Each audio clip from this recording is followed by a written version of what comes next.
Hello, everyone. Welcome back. Hope you're well. You know, as an Englishman looking from the outside in, I worry very much about what's going on across the pond. I mean, we're going to talk about New York in just a minute, but if I look at our own capital city in England, London, we have a mayor that, to be quite honest, I do believe has probably been elected more times than he really should have been. For some reason, he keeps getting in, and that's discussions that we have over here in this country. And there are certain things going on in our capital city which really shouldn't be, including certain statistics which are absolutely horrific. And, that's just really scraping the surface. And it very much interests me when you go across the Atlantic to America and you look at New York and what is beginning to happen to New York. Really, it's a strange parallel against what we've got in London. And if you do some deep research on all of this, all of these cities and all of these individuals that end up being mayors of them, they all have certainly things very much in common. Now, I did a video a day or two ago, and this was the thumbnail for it, where I spoke about some very disturbing remarks that were coming out about people's property, as in housing, that were made with regard to New York. And the comments I made were along the fact that New Yorkers aren't going to put up with it.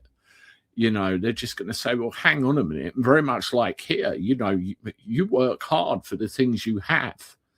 And it's up to you what you do. It's up to you what you give. That's capitalism. That's a capitalist environment. Now, if you look on the other side of the coin, socialism, which breeds communism, it's a case of everything is treated collectively. Wealth, property, literally everything. And the system of governance is centralized. So then, they decide. And the different states in America won't have a choice. Similarly here, counties and shires won't have a choice. And just to make it very clear to you, you must remember that the very basis of the American Constitution came from the English when they originally settled in America a few hundred years ago. They brought that Constitution with them. Your inalienable rights shouldn't be taken away from you. And you've got the First Amendment, the Second Amendment, and it goes on. Those are all rights to be protected. Those are all rights to be guarded. And Americans take that Constitution very seriously indeed. And some of the things we're going to go through now really spit in the face of it. And just a reminder, I want to pull up this news article here. And this is to do with what I went through on that other video and some of the reactions from, normal New Yorkers. They verge on revolt because they're thinking, what the hell have we let in the door, Let's make this a little bit bigger. So Mamdani's top housing pick, once called home ownership, a weapon of white supremacy. Now, that should ring alarm bells in itself.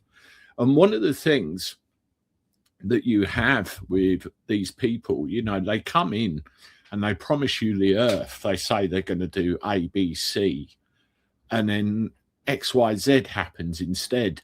Or they come out with some things which are like, no, I really don't like this, but somehow they get in anyway. None of it ever makes any sense to me. I don't know about you, but let's check this out. So, Mamdani's top housing pick, once called home ownership, a weapon of white supremacy. I mean, that would ring an alarm bell in my head straight away, but she probably wouldn't have been appointed until he got in. So Sia Weaver previously said transitioning from private property ownership will impact white families especially. Really. So here we go. In a resurfaced tweet and video clip, a top housing official in newly minted New York City Mayor Zohran Mamdani's administration previously called home ownership a weapon of white supremacy and argued that property should be treated as a collective good. a collective good. That's what I'm talking about. And that's the thing that should horrify, any New Yorker. Sia Weaver, a longtime housing activist, a member of the Democratic Socialists of America, was tapped by Mamdani to be his director of the mayor's office to protect tenants. Since taking office, Weaver has gone viral for several tweets she posted on her since deleted X account. The internet never lies. All sorts of things come out.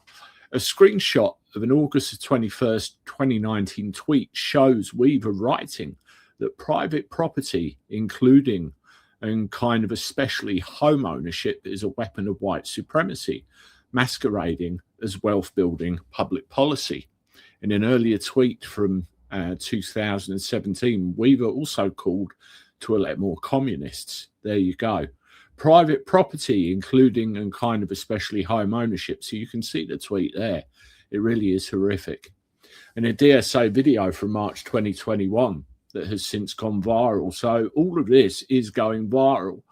Weaver said, I think the reality is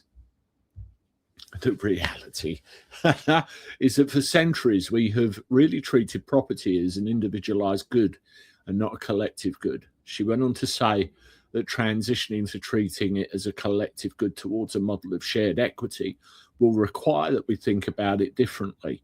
So, she's gone on and really said, well, what she wants here. She's mentioned in previous tweets about electing more communists. And she's openly turned around and said that property should be treated as a collective asset. Now, you think about that. You go out and you work all that time, all your life, to get the things that you own, gather the people that you love, keep them safe. And then you have somebody that you knew nothing about come in, appointed by the new mayor, and then you suddenly hear this stuff. You feel then, have I been tricked? Who else is going to come out now? Who else is going to be appointed to positions that are going to come out with other things of this nature? It really is not a great situation. All the boroughs of New York, you must be thinking, if you are capitalist in nature, what the hell has just arrived? And one of the things with the voting system, somehow these people are getting in every time. You must overwhelm the system with votes. You must all get off your ass, as they say in America, and go and vote. Because, you think about the turnout of these things also. It really is a sad state of affairs. I want to show a video that Fox News did just to summarize this in a little bit more detail. So here we go. As the Trump administration confronts socialism abroad, the ideology is thriving here at home, and especially in deep blue cities like New York and Seattle, where Democratic Socialist mayors have recently taken office. Madeline Rivera is in Washington. She's got more. Hi, Maddie. Good morning. Good morning, Dana. There's one director in particular in New York City Mayor Zohran Mamdani's office who's been attracting criticism, and that's Sia Weaver. Mamdani recently appointed her to lead the revitalized office to protect tenants. Mamdani's office says she'll be an advocate for renters to make sure they have proper living conditions, but she's raising a lot of eyebrows for controversial comments she's made in the past about private properties. I think the reality is that for centuries, we've really treated property as an individualized good and not a collective good. And we are going to transitioning to treating it as a collective good and towards a model of shared equity will require that we think about it differently. And it will mean that families, especially white families, but some POC families who are homeowners as well, are going to have a different relationship to property than the one that we currently have. And those types of remarks not flying with a lot of people, including the Washington Post editorial board. They say, in part, Mamdani's opening move suggests the housing crisis will worsen under his leadership as he works to expand rent controls and prioritizes socialist platitudes over serious housing policy.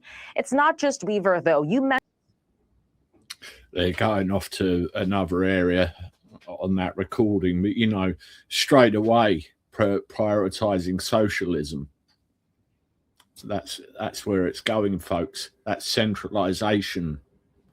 That's where it's going, and it's been let in the door. I mean, one thing that we're finding in this country now is that we have a government in place with similar aspirations, and you slowly but surely get all of your rights and all of your freedoms and everything else removed from you that you're used to in a capitalist environment.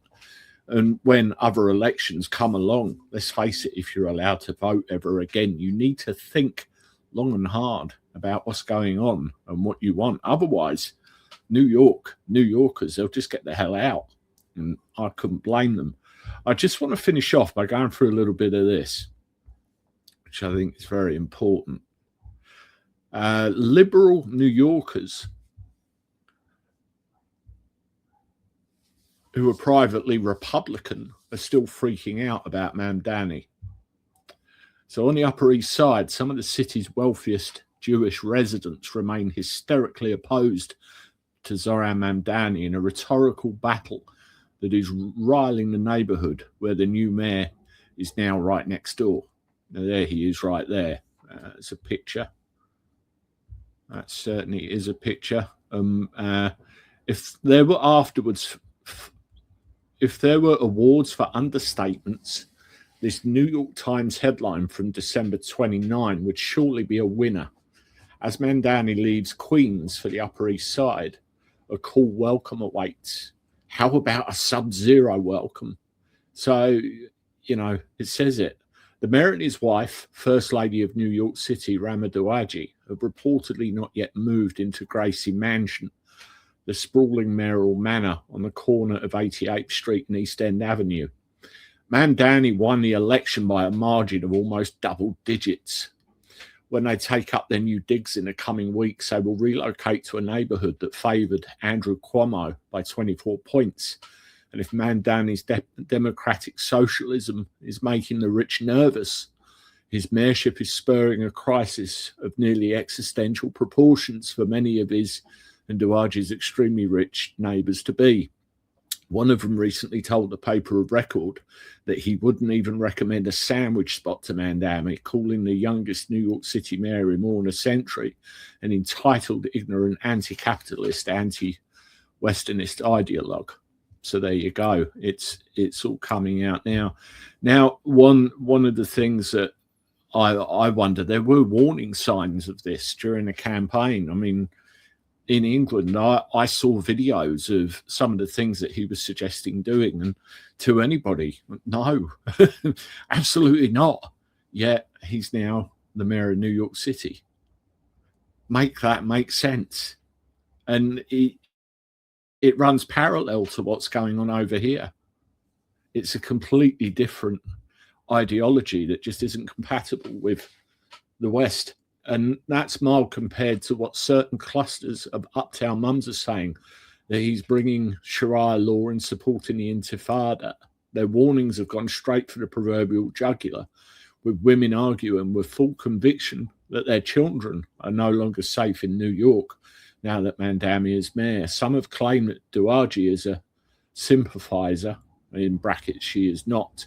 One prominent chronicler of the Upper East Side wrote back in June that Mamdani's primary win had ushered in a spiritual Kristallnacht that normalized hatred towards Jews. You know, that's the kind of attitude that is from that specific side of things. And I bet if you went round New York City and spoke to different cliques of different people, you would probably get the same thing again and again, unless you get, you know, a particular demographic or particular sector of society that actually supported the guy. But it really boggles my mind, you know, when you see some of the stuff that comes out during the campaign, which you should rightly be horrified at. You know, some of the stuff he was talking about with the shops as well, what was going to happen with all those. What? He hasn't even started the law enforcement yet. What is going on? There'll be more of this to come out, and I shall certainly cover it. Please subscribe to me on YouTube if you're watching it there. Follow me on X if you see it there. Hit the like button, leave comments, share my stuff, and I'll talk to you soon. Toodaloo.